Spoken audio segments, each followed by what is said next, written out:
my entire thing is sensory sense making.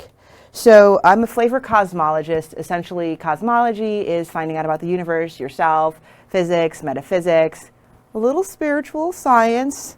I kind of think they're the same. And my medium is flavor. It's kind of like a polymath approach. I commonly go by like good ups. Obviously, I'm Jamaican. Be the best. And basically sensory sense making, like whenever you're like learning things, we're always wanting a hack. Like I've never understood that where we'll say, oh, here's a quick hack for this. And then, you know, as if you're doing sense making, what about this? What about that? What about this? What about that? We're told that, you know, we're over, we're under, we're doing a lot of stuff. So how do you know? A lot of the times I like to do something called a root cause. LOL, roots, rhizomes. Gingers are called rhizomes. And that's kind of like how we're supposed to be thinking. All of the little parts, how do they all attach? Like if this is your answer, right? Oh, then this point, and then this point, and then this point. You're all over the place. I know some people have called that, which is why I choose to rephrase it as polymath, right? You know, we'll talk about people and being like, and then he did this, and then she did that.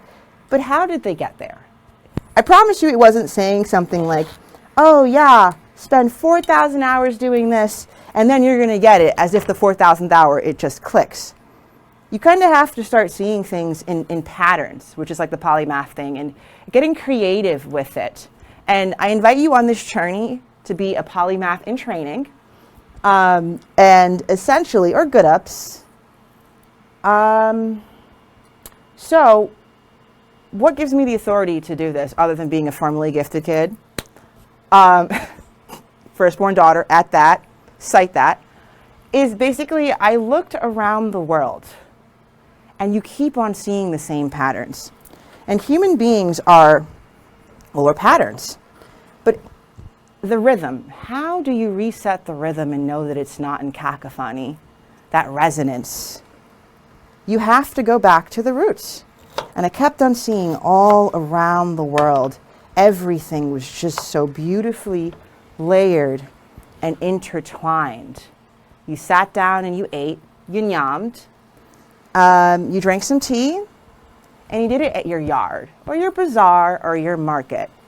Speaking of which, nyam tea yard. So essentially I was just like, why do I have to write a pitch deck about vibes? You know, whenever you hear something, you're like, oh, that's relative. I need to understand this. I need to understand that. And like, so what is like a polymath? You understand something through categories. This art, and then the science, the flow of things. You know, we're always saying, oh, people don't want to hear this. People don't want to hear that. It's got to get relative. So how else do you do it? Well, sensory sense making. Hopefully this is smoother. And a lot of the times I would get insecure about how do you phrase things. Even hearing the thing, oh, hurry up and get to the recipe. And then you don't understand why the thing's not working until afterwards. And how can you be eloquent if it's your first time? You're practicing. How can we say, oh, we're trying to be innovative if we're doing it through that? You have to do it in participatory things. You have to do it like with other people, but not like, oh, okay, following the crowd. You're making the crowd. Because how else do they create these trade routes that to this day, the best food are there? The best people come from there. You look at any research paper, you look at any technique, you find that root, that phytogenetic root, and it's going to come from the same places where these trade routes were.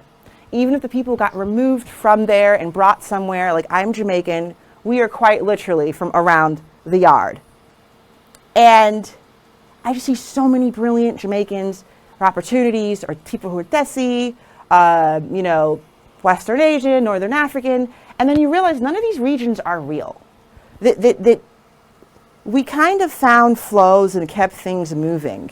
You had the merchants like New York City, and people are coming in, and then it's just the best at so many things. You had, well, you feel it. You got to go with your feelings sometimes, and that feeling has to be like flavor, basically. The flavor, the movement. Literally, this is science. Keep it up. Flavor and momentum. This is quantum physics. So rather than sitting here and saying things like, ooh, let's just do a quantum shift. Literally, let's do a quantum shift of paradigms. Let's shift how we perceive things. Let's actually embody these things. Let's experience these things. So I'm going to come here. I'm going to have some cool people. We're going to play some cool games. Because basically, from what I've seen, and in everything, you would have music and dancing. You would have flavor. And you would really feel these things, right?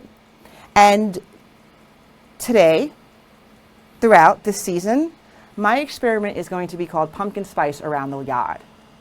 So essentially, it's been commodified. It's been, and you know, obviously profit is nice, but what is your endonym? Are you a person or are you a persona, right? A persona is the thing that they do to sell something to you. But then they're also talking about diversifying.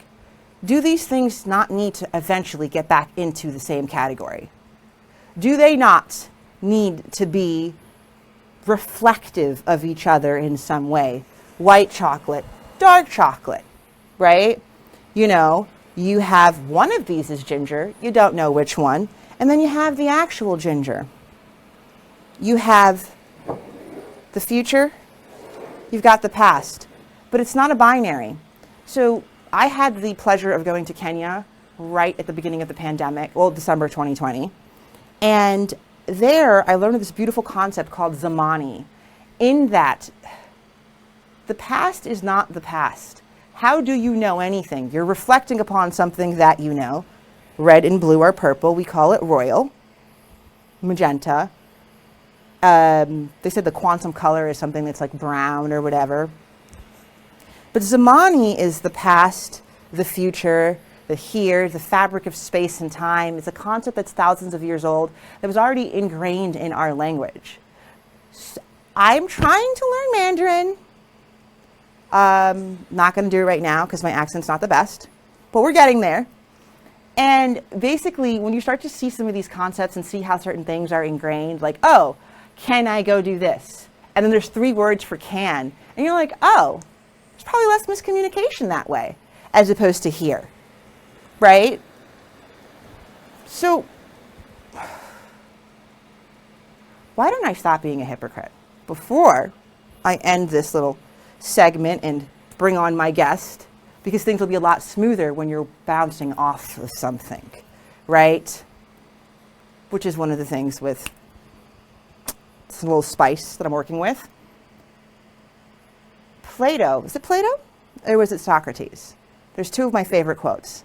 One of them is, ba-da-bum-bum. I'm remembering this because, you know, it's not just going to be snappy. Writing, I'm getting the gist of it. And essentially he was saying that we lose nuance with writing. You're not getting to be here. You know, one of the things that brought me to this journey was understanding how food was so scientific. You don't just learn it being like, oh, you got to cook the ginger to the right temperature. Well, that's relative. Are you sick? Do you want something to be spicy? Do you want it to be sharp? Are you learning the thing? Not necessarily from scratch.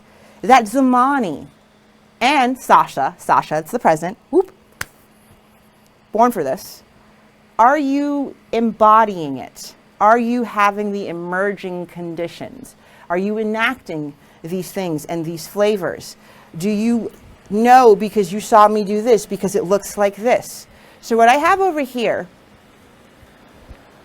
are all of these little cups. The past, our references, our knowledge. And even though I put them together, that's 12 cups. I don't know all of them that are in there, right? But I'm going to create with them. And this is one of the things I'm going to be inviting you to do. Not just coming here with me, I'm wanting it to do with your friend. I'm wanting you to fill in the gap with the vibes and not just out of comfort, not trying to be eloquent, because when you're genuine, the wrong, right? Because I could make this here taste almost vanilla-like. That is the context of seeing which angle, which reference points. So many things are so mathematical. And I kept on seeing this in a lot of grandmas, a lot of like, because they were the oral storytellers. A lot of the thing that I like to call myself is a griot. This is a West African term where they tell stories, like in The Giver, and what do you know?